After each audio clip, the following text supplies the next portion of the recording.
Assalamualaikum warahmatullahi wabarakatuh. Dulur-dulur, selamat berjumpa kembali bersama Ngaji Berjalan Channel. Yang pada kesempatan video kali ini saya akan membahas tentang sakitnya sakaratul maut. Rasulullah SAW bersabda, sakitnya sakaratul maut itu kira-kira 300 kali sakitnya dipukul pedang. Luar biasa.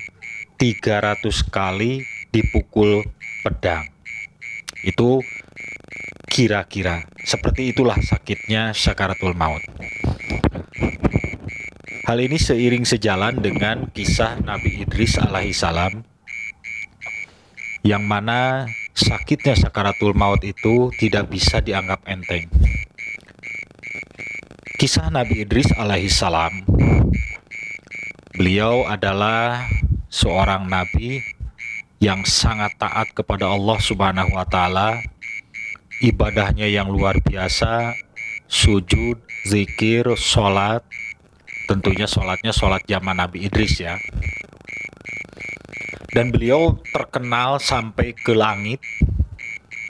Ibadahnya Nabi Idris alaihissalam sangat luar biasa. Semua makhluk Allah sampai memuji Nabi Idris alaihissalam tentang ibadahnya. Saking banyaknya Nabi Idris alaihissalam pahalanya bahasa ininya sudah tidak muat lagi. Dikirimkan ke langit terus catatan-catatan pahalanya dari Nabi Idris alaihissalam, yang mana tiap malam dikirimkan ke langit untuk disetorkan kepada Allah Subhanahu wa Ta'ala pahala-pahala Nabi Idris alaihissalam, dari mulai sujudnya, zikirnya, sholatnya, dan ibadah-ibadah yang lainnya. Sudah terkenal Nabi Idris alaihissalam paling taat kepada Allah Subhanahu wa Ta'ala dan ibadahnya yang sangat luar biasa. Dan hal ini membuat malaikat Ijroil kaget campur penasaran, ingin bertemu dengan Nabi Idris alaihissalam. Seperti apa sih ibadahnya orang ini? Maka malaikat Ijroil memohon kepada Allah Subhanahu wa Ta'ala, minta izin untuk turun ke bumi, ingin bertemu dengan Nabi Idris alaihissalam, ingin melihat seperti apa sih ibadahnya Nabi Idris alaihissalam. Kemudian Allah Subhanahu wa Ta'ala mengabulkan permohonan malaikat Ijroil. Kemudian malaikat Ijroil turun ke bumi dan bertamu kepada Nabi Idris alaihissalam. Tentunya bertamunya berwujud manusia. Malaikat Ijroil bertamu kepada Nabi Idris alaihissalam dan diterima oleh Nabi Idris alaihissalam dan diperlakukan selayaknya tamu oleh Nabi Idris alaihissalam. Dan sama sekali Nabi Idris alaihissalam tidak tahu bahwa itu adalah Ijroil. Seorang laki-laki pemuda bertamu ke Nabi Idris alaihissalam, disuguhi dengan makanan-makanan dan disuguhi dengan minuman-minuman selayaknya tamu. Kebetulan Nabi Idris alaihissalam waktu itu sedang berpuasa. Nah, pas waktu mau buka puasa, Nabi Idris alaihissalam mengajak pemuda ini untuk makan bersama. Ayo kita makan, ini minumannya, ini makanannya sudah tersedia. Tapi pemuda tersebut menolak dikarenakan tujuan utamanya adalah ingin menguji sejauh mana Nabi Idris alaihissalam dan ingin melihat sejauh mana ibadahnya Nabi Idris alaihissalam. Nabi Idris akhirnya pamit untuk melakukan ibadah rutinitas, yaitu ibadah malam, sholat, zikir, kemudian bersujud kepada Allah. Dan itu semua tidak lepas dari penglihatan dan pengamatan malaikat Ijroil. Jadi malaikat Ijroil beberapa hari tinggal di rumah Nabi Idris alaihissalam bertamu dan melihat tiap hari, tiap malam sejauh mana Nabi Idris ibadahnya. Dan yang paling kagetnya zikirnya itu. Malaikat Ijroil sampai kaget, Nabi Idris alaihissalam sampai nangis-nangis, zikir kepada Allah, sujud kepada Allah.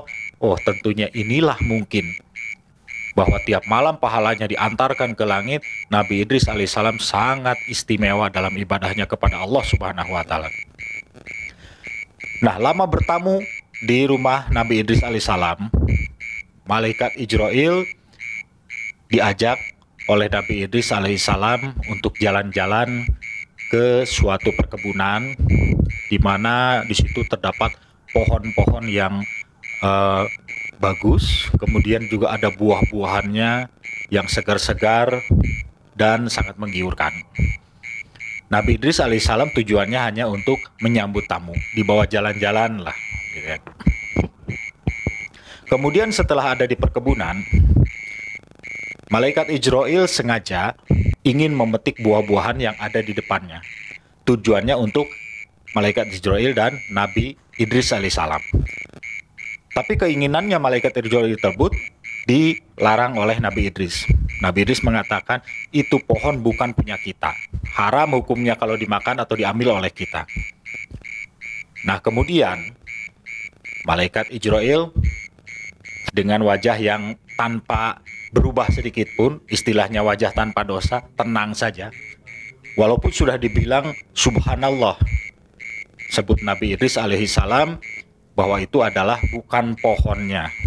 Jadi jangan diambil, haram hukumnya. Kemudian lama-lama Nabi Idris alaihissalam terkejut. Terkejutnya apa? Kaget dengan perilaku malaikat Ijrail. Di rumahnya terdapat makanan yang banyak, yang bagus, yang halal, ditawarkan kepada malaikat Ijrail. Kenapa nolak gitu? Padahal itu halal. Tapi kenapa di kebun, barang orang, buah-buahan punya orang, tapi niat mau ngambil? Nabi Idris alaihissalam sampai kaget, dan ini menimbulkan penasaran yang sangat luar biasa. Siapa ini? Orang ini siapa? Nah, kemudian bertanya, nekat Nabi Idris alaihissalam ingin tahu siapa ini sebenarnya pemuda.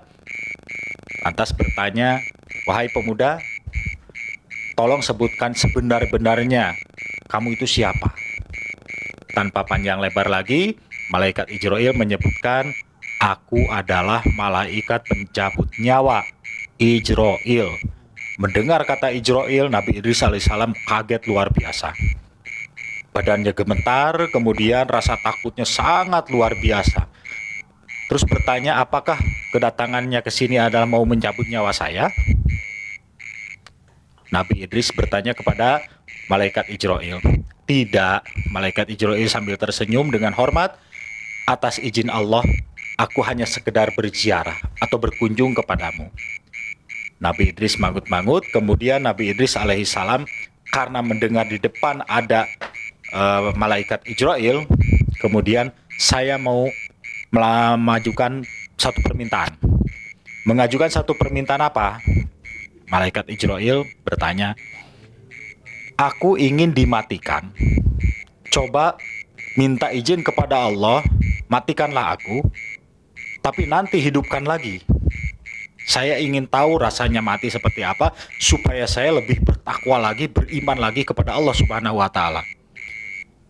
Akhirnya malaikat Ijrail minta izin kepada Allah dan Allah mengabulkan, silakan. Dan malaikat Ijrail mencabut nyawa Nabi Idris alaihissalam. Kemudian Nabi Idris alaihissalam begitu sudah mati, Ijrail meminta lagi kepada Allah untuk dihidupkan lagi Nabi Idris alaihissalam. Kemudian Nabi Idris dihidupkan lagi oleh malaikat Ijrail. Dan kemudian malaikat Ijrail bertanya, bagaimana rasa mati itu sahabatku? Karena malaikat Ijrail juga belum tahu rasanya mati sakaratul maut itu kayak apa.